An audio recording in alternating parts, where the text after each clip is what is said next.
Hi, everyone. Michael Britt here. Now, I'm very proud that the Psych Files podcast has been so successful. It passed the 20 million download mark. And a lot of that success is due to my episodes on how you can use proven memory strategies to remember just about anything, from memorizing terms for a test to remembering people's names at a party or a meeting. So I've put all of these episodes into one audio course. Hippos, aliens, and llamas quickly master the tricks to a great memory. And it's available now on avid.fm/memorymaster. All one word. Hello, everybody, and welcome to episode 321 of the Psych Files. Michael Britt here. I think we've got a very interesting interview for you today. If you are interested in OCD, and you're going to find this particularly relevant. We joke about OCD a lot in the media. It just seems to pop up whenever someone is slightly particular about something. The term OCD, or obsessive-compulsive disorder, is thrown around. But it's a serious condition to deal with. And we've got an author who gives us a neat perspective on OCD. Not only does he deal with it on a daily basis, but he also wrote a novel from his experiences. And I think you're going to find that to be really interesting. All right, so we are here talking with Spencer Hyde. He is the author of Waiting for Fits. And very interesting book because it's a novelization, but the main characters, are suffering from various mental disorders. Primarily the main character, Addie, has OCD, which we've talked about before, but it's been a while since we talked about that topic. And then there's Fitz himself, who suffers from schizophrenia. Yeah, that's right. It's a unique idea to take your experiences, your own personal experiences with these disorders, and then turn it into a novel. So, Spencer, I know you are assistant professor of English at Brigham Young University. Tell us a little bit more about your background. I grew up in Salt Lake City, in the avenues in Salt Lake, and when I was really young, because I'm going to be talking a lot about OCD, I think I'll follow the trajectory of the illness as it's been a big part of my life. I was maybe 5 or 6 when I started counting the windshield wipers when I was in the car, and just how many times it was going back and forth, and that was more important to me than anything else that was happening, and I didn't think anything of it. And then when I was 6 or 7, right around the same time, I heard on the radio an ad offering help for those who suffered from OCD, and I had never heard of it before, but they talked about obsessive counting. Mm-hmm. And it was the first time I'd thought, is what I'm doing weird? This seems normal. I count everything. I organize things the way they should be. So were you counting things other than the wiper blades? Yeah, I was counting. I'd look at, the cracks in the sidewalk. Kids joke about it, but I would make sure that my left foot hit right in the middle of the crack every time. So I'd kind of have to stutter step or hold back a foot and make sure I got it on there. Always my left foot. And I didn't really start washing my hands too much, but I would get upset if things didn't go the way I was hoping they would as far as cleanliness and numbers. So I remember my mom had to bring me a change of clothes one day because I spilled something on him at lunch and I just broke down. And my friends thought, what's wrong? It was just a spill, but I couldn't continue the day in those clothes. They weren't clean. Mm-hmm. And that was just really small stuff. And my parents thought, he just likes things. He's a neat freak or something along those lines. Yeah. Mm-hmm. He just likes things a certain way. And now I see my son who's 5 and he rolls up his pant legs 3 times on each side, and I get a little worried because I feel that pain that I hope doesn't come later in his life, but I fear he may have OCD as I did. So I bet you were made fun of a lot then.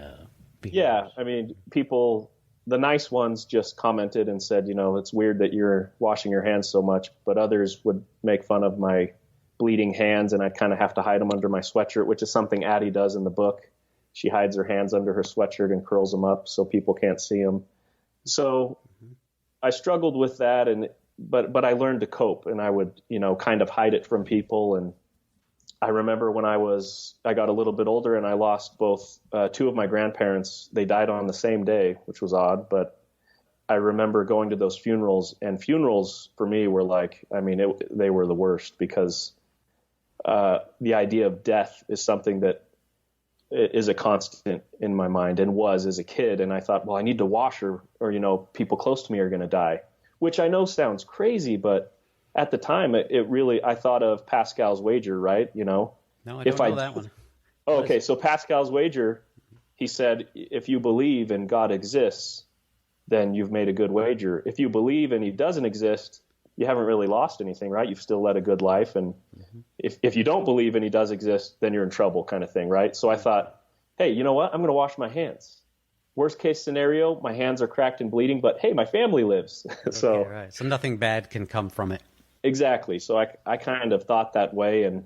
But as soon as puberty hit, I went down the rabbit hole. It got 100 times worse. I truly was washing my hands over 100 times a day.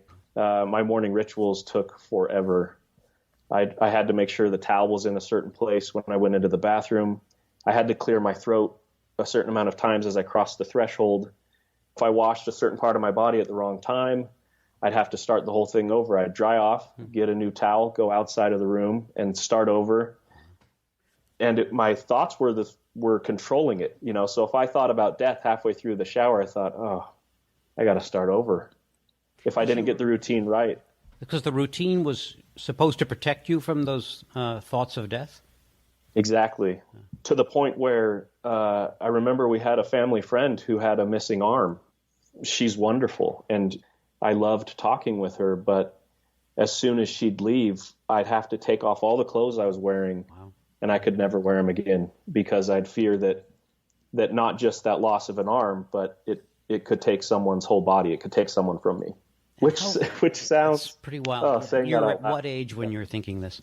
Did you say like 14? I was 14, yeah. So was it around 14 where people said, I think this, maybe your parents, this is a little bit more than being a neat person.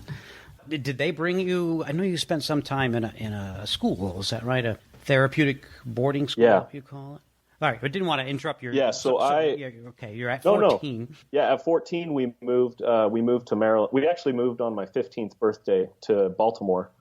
My parents were ministers in our church, and they were sent on assignment to Baltimore, and which turned out to be a huge godsend, because Johns Hopkins is right there. And so my parents noticed, this is getting worse and worse. The doctors I had in Utah were trying different medications, and I was starting to have seizures as a result of those medications. So things were just going downhill. And because you had this morning ritual, I mean, were you going late to school? I mean, how was it impacting your life? Yeah, I was late to school. I was always late to school. If I wasn't late to school, I was leaving class as often as I could to go to the bathroom to wash my hands. I was clearing my throat a lot, to the point where, I get a lot of looks. And sniffing, I had to do it in a certain pattern and number. And in this new place, it was really hard to make any friends, because they didn't know me when I was young, and it was just kind of odd.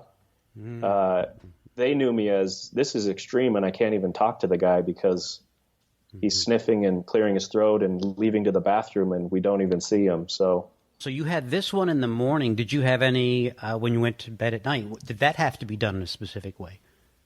Yeah. So when I went to bed at night, I had to say a prayer, and it was always the same order, which, isn't how religion should work, in my opinion, where you just go through this routine. But it's what I was doing, because it felt like I needed to. And so I'd say a specific prayer, and as soon as I'd finished, I'd get into bed. And if the first three thoughts, and I don't know why 3, but 3's always been a go-to number for me. If the first 3 thoughts were not positive, I'd have to get out, go wash my hands, and say the prayer again, and get back in bed, and hope that the next 3 thoughts were positive, or I'd start it all over again. And does that mean you'd get to bed late, I assume, some nights? Some nights it was really late, to the point where, honestly, I was crying and angry. That I couldn't sleep, but I persisted because I had to. My mind wouldn't allow me to sleep if I didn't get it right. And yet I imagine your parents and friends would say, look, it's not that important, and you don't have to do that. Just stop doing it. I mean, giving you the easy answers. Were they Right. Yeah, they'd look at me, and you could tell that they saw that it meant more to me than it should. Mm-hmm. But for them, I remember one time my mom walked in and I was putting a drop of dishwasher soap, which if you've ever had to taste it or had your mouth washed out as a kid from your parents because you were using foul language, you know the taste isn't that great. But she walked in and I was in the kitchen putting a dot of soap on the back of my tongue.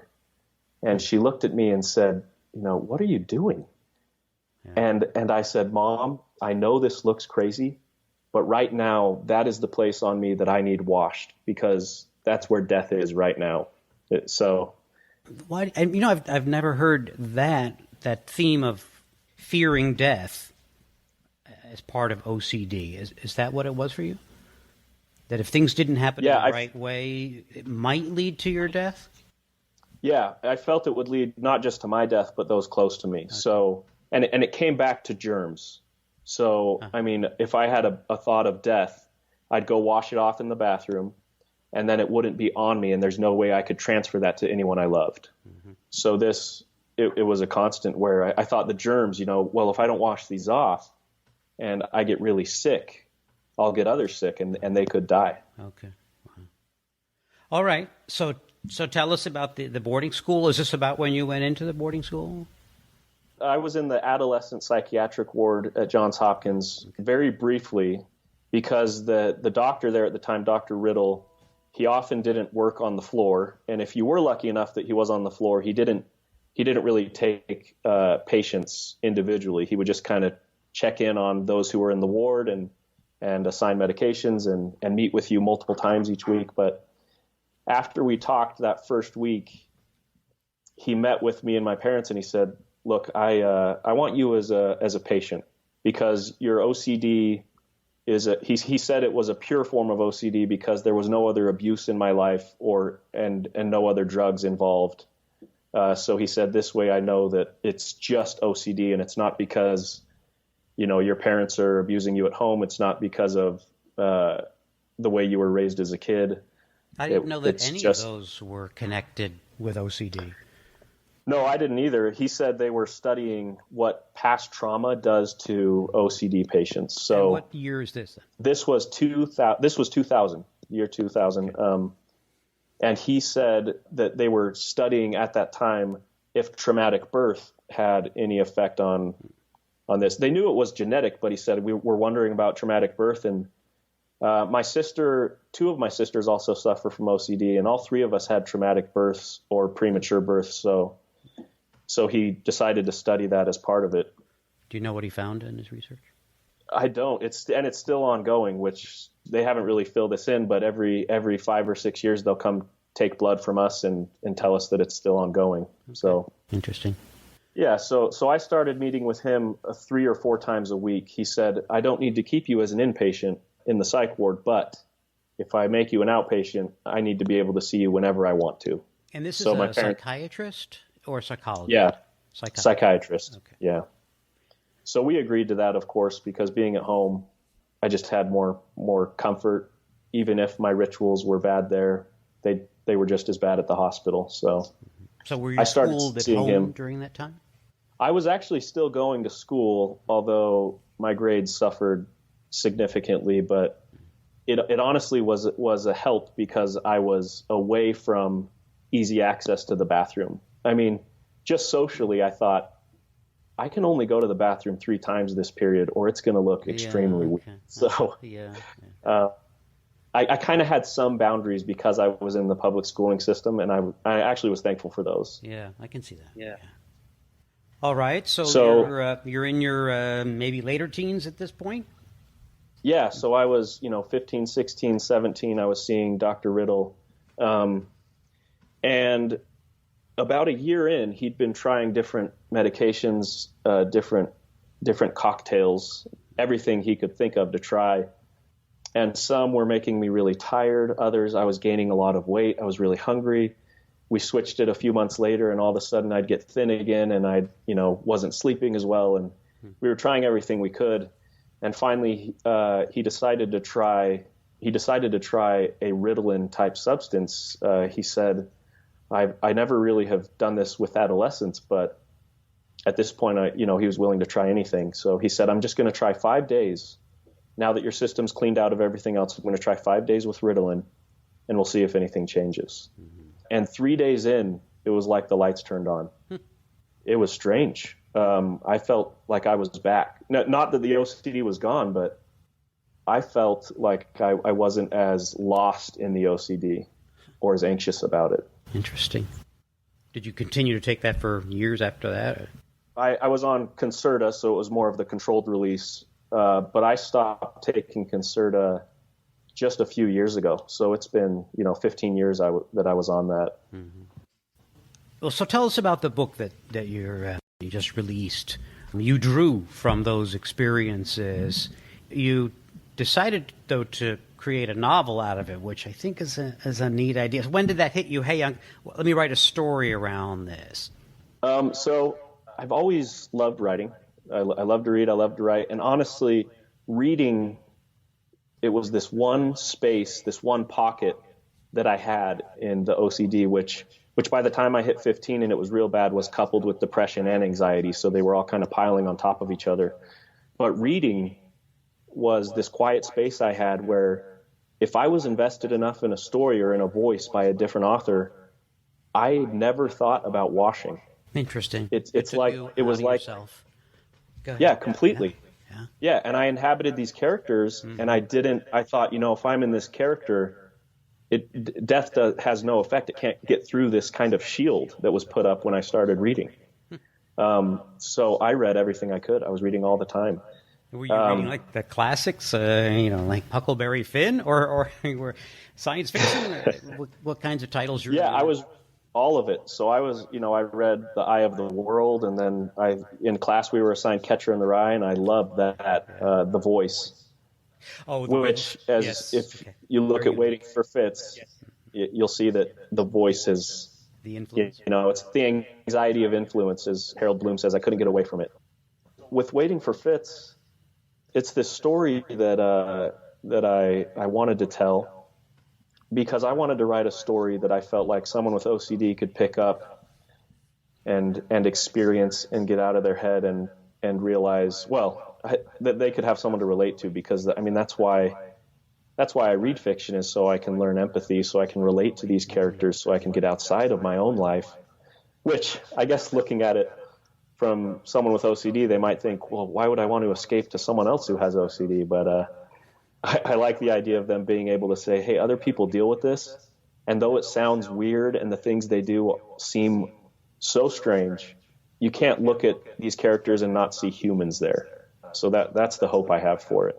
It's funny because you mentioned empathy. I've definitely seen research, I think I've mentioned it on the podcast, the importance of reading for developing empathy in young people so that they can see the world. And, we talked about that, I think, with emotional intelligence, the ability to see the world from someone else's point of view.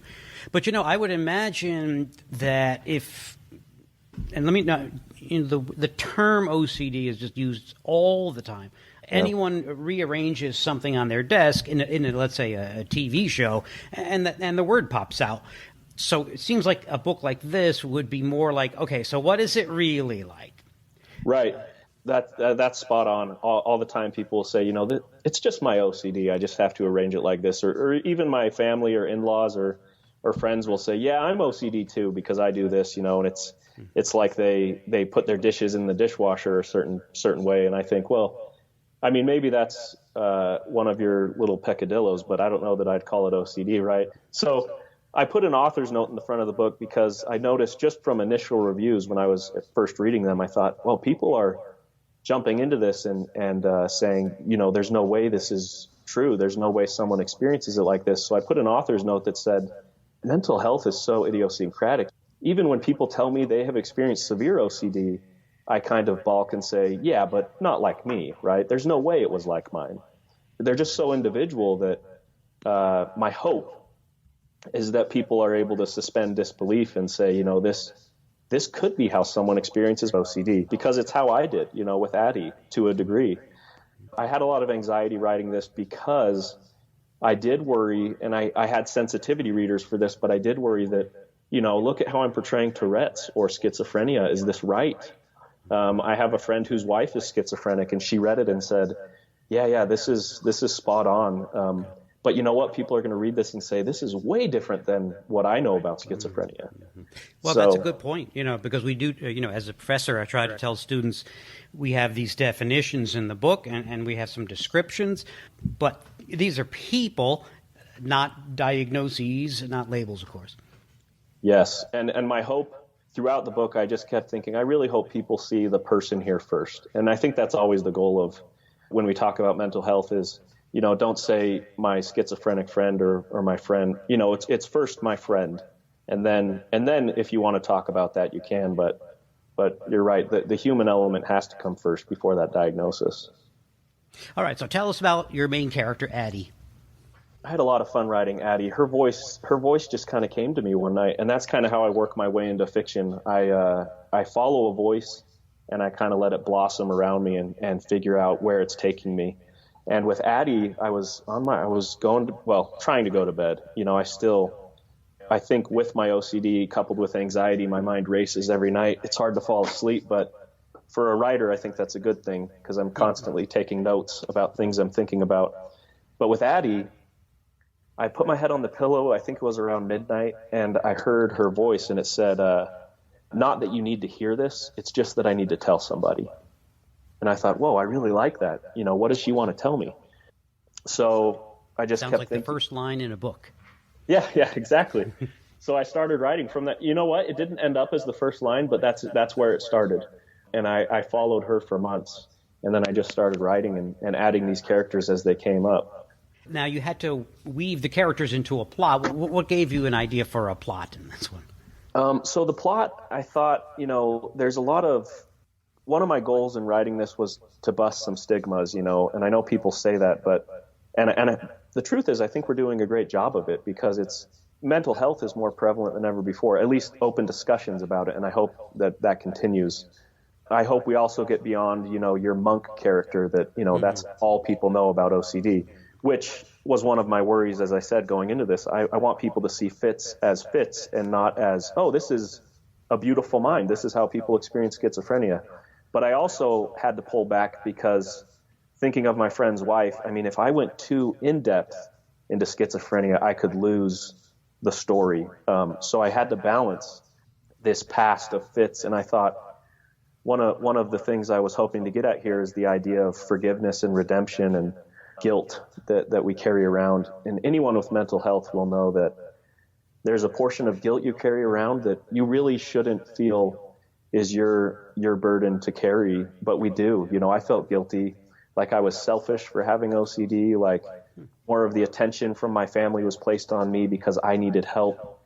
I felt this guilt, and so Fitz is dealing with a severe guilt along with his mental health issues, and he needs to figure it out, and Addie notices that, and Addie is really trying to figure out. She's caught up in these plays she's been reading in her English class, and one of them is Waiting for Godot, which is what it's, where I got the inspiration for the plot, which might sound kind of funny because Waiting for Godot is two people sitting around and trading hats, and then that's the end, right? And nothing really happens. But I wanted Addie to think about that. What do we wait for in this life? In Waiting for Godot, they're waiting for Godot to show up, but until he does, they're trading hats. They're talking about things that have no relevance, and it's really just a series of absurd rituals. So in a sense, that's kind of how I found my OCD to be, and how Addie sees it is, you know what? I keep doing these things because I want to protect my family, and I want to keep these germs off of me because death is all around me, and she's afraid and she's scared and depressed, but at the same time, she feels like I felt many times. What am I doing with dishwasher soap on my tongue? This is just an absurd ritual. What am I waiting for to give my life meaning? And for Addie, that's her journey through this book, is she's trying to figure out what is worth waiting for in life. So how does that weave into, so the two of them are in this adolescent psychiatric center and they want to escape. Am I right? Yeah. You're weaving in and out of her OCD and his schizophrenia as they execute this plot. Yeah, absolutely. So she notices that maybe my whole dilemma here is that I don't know what I'm waiting for. I don't know what to do next. And I think those who struggle with mental health feel that constantly, that fear, that anxiety of, I don't know what to do in order to feel better. And then there's a lot of pressure on that. Like, well, if you're depressed, you feel like, well, how do I get out of this hole? What do I do? And there's this anxiety there. And so Addie feels that, but she notices that if she gets outside of herself, kind of like I felt when I was in books and involved with other characters, she notices if I focus on Fitz and I get outside of myself and help him, it helps me forget about what I'm dealing with to a degree. Interesting. So she invests fully in his past and what he's trying to figure out, because she notices he can't move on either until he figures that out. So they go on this journey together. She knows they have to break out of the psych ward in order to help him, even though she's very, very hesitant, because she knows that he's also never been doing better than when he has the help of these trained psychiatrists. Well, I won't ask you to give away the ending, of course. Yeah, I mean, it really does sound like the kind of book that people who are unfamiliar with OCD should read, especially just to get a sense. I mean, I had the experience just after getting out with a BA in psychology. I got one of my first jobs was working in a halfway house. That's what we called them back then. I don't know what they call them now. But so there were individuals who had just gotten out of a psychiatric center, and they were functioning well enough, and they had, there was everything in there, mostly depression and schizophrenia. And this was an apartment complex with several apartments that they were there. And so it was here. There, I'm 22 years old, and you're dealing with people who were severely depressed. And it is the kind of thing that you have to experience to get it. I remember one time I was with a man who had schizophrenia, and in the books we talk about the people with schizophrenia often have a word salad is the term you hear too often. Mm-hmm. But sure enough, he was talking to me, and it seemed normal enough in the beginning, and then I just was like, I don't know what he's talking about. Is he lost? Am I lost? I mean, yeah, it was that's a struggle I had with Fitz. I won't say her name, but my friend's wife, she, looking at it, she recommended I not do too much of that. So instead I have Fitz, he tries to use, they all try and use humor as kind of a way out, because that's what I did. I tried to make fun of things and laugh at things as a way of not crying about it and not getting more sunk. But for Fitz, he gets angry and he'll start shouting at these things that he's hearing and trying to talk back to him to see if that will do anything, right? So in the psychiatric ward, just meeting with these doctors, I sensed also that they felt, why not try it? We need to try everything we possibly can to get you better. I also, what you said about people experiencing OCD when they first read this, it's funny. I had a couple friends who I had read an initial draft, and they said, man, Addie is exhausting. I mean, I started this and I thought, this is too much. And so I kind of had to temper that and pull back a little bit. So she's still exhausting. I don't want people to think you're going to go in and not feel that OCD, but I, giving the full experience of any of these mental health issues for a work of fiction for a young adult audience, and I mean crossover into adult as well, but it could end up being too much. So I kind of had to pull back the reins a little bit on that, which, and I hope I didn't lose the characters by doing that in certain areas. But well, so this, I mean, it must have been I can't imagine a tough experience. How long to put this book together? How long did it take you to write? Well, when I say writing took 6 months, people are often shocked and say that's really fast. But the truth is, I've been thinking about these things for years. So the writing of it, the first draft, was about 6 months, and then it took another year, and I kind of worked it over and changed a lot about it, because I was still trying to figure out. I wrote the first draft initially was about the viewpoint was from Fitz, and he was named something else, but it was from the character from that viewpoint. My buddy read the novel and said, yeah, this is pretty spot on for how I've dealt with schizophrenia. But then I thought, I'm more reaching here. I know a lot more about OCD. What if I make that the focal point? And then it all kind of fell into place when I did that. Mm-hmm. Wow. All right. Well, Spencer, I really appreciate you getting in touch with me, or put this episode together. I hope that, there's people listening who have a better sense of what OCD is like. But if you want to know more, I mean, you should check out the book. It's right there on Amazon, Waiting for Fits. I just admire what it must have taken to go through some of those memories that you had as an adolescent. Oh yeah, it's it's great to talk about, and I'm so glad that you have this podcast and that people are talking about these things. And I had a friend when I was younger, and he legitimately, I mean, he was serious when he said this. He said, "Why don't you just go on a run and get it out of your system?" And I laughed at that, and I said, would you? My sister-in-law is diabetic. I said, would you tell her to just go on a jog and not worry about the insulin? Mm-hmm. But I think that's what you're doing is something I'm very grateful for, is you're changing the conversation and helping people realize that it's okay to go get help. This is just like a pancreas not working. You need the help you need from doctors and from medicine, and not in all cases, but you can get the help you need, and don't stop. Don't listen to others telling you that it'll go away. All right, Spencer. Well, thank you so much. Thank you.